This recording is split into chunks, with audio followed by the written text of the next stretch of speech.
ఆంధ్రప్రదేశ్ రాష్ట్ర ప్రభుత్వంలో తెలుగుదేశం పార్టీ అధికారంలోకి వచ్చిన తర్వాత రాష్ట్రంలో ఎక్కడ చూసినా దాడులు, దౌర్జన్యాలు, దుర్మార్గాలు అనే పద్ధతిన వారి రౌడీయిజం, వాళ్ళ మూర్ఖపు పరిపాలన 3 కేసులు 6 అరెస్టుల రూపంలో జరుగుతుంది. రాష్ట్ర ప్రజలందరూ గమనించారు. తాజాగా చంద్రబాబు నాయుడు గారి యొక్క దుర్మార్గమైనటువంటి దృష్టి వెంకటేశ్వర స్వామి పైన,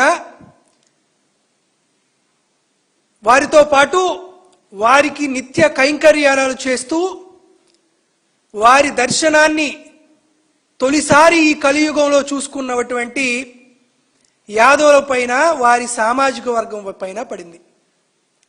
మొదటి నుండి చంద్రబాబు నాయుడు గారికి ఎందుకో బీసీలన్నా, ముఖ్యంగా యాదవ సోదరులైనా ఎందుకో ఆయనకి చాలా విపరీతమైనటువంటి చిరాకు. చంద్రబాబు నాయుడు గారు ఎప్పుడు అధికారంలోకి వచ్చినా కానీ యాదవ సామాజిక వర్గ ఔన్నత్యాన్ని, వారి యొక్క అభిమతాన్ని, వారి యొక్క సంస్కృతిని దెబ్బ తీయాలనేటువంటి కుట్రలు పన్నుతూనే ఉన్నారు. మొన్న ఈ మధ్యన చూస్తే జగన్మోహన్ రెడ్డి గారు ముఖ్యమంత్రిగా ఉండగా ఉత్తరాంధ్ర ప్రాంతంలో, విశాఖపట్నంలో అత్యంత ఖరీదైనటువంటి ప్రాంతంలో యాదవ భవన్కి స్థలం కేటాయిస్తే దాన్ని చూసి కన్ను కుట్టినటువంటి తెలుగుదేశం పార్టీ నాయకులు చంద్రబాబు నాయుడు గారు ఇచ్చినటువంటి యాదవుల యొక్క యాదవ భవన్ స్థలాన్ని రద్దు చేసినటువంటి కార్యక్రమాన్ని గమనించాం. ఇప్పుడు మరీ దారుణాతి దారుణంగా తిరుమల తిరుపతి దేవస్థానంలో నిర్వహించబడుతున్న అప్పలాయగుంట శ్రీ ప్రసన్న వెంకటేశ్వర స్వామి దేవస్థానంలో సన్నిధి గొల్లగా 26 సంవత్సరాల నుండి కైంకర్యాలు చేస్తున్నటువంటి వెంకటేశ్వర్లు యాదవ్ గారిని అర్ధాంతరంగా విధుల నుండి తొలగించేటువంటి దారుణమైనటువంటి మహాపాపకాన్ని ముఖ్యమంత్రి చంద్రబాబు నాయుడు గారు, ఆయన అనుంగ శిష్యుడైనటువంటి బిఆర్ నాయుడు గారు చేయడం శోచనీయం.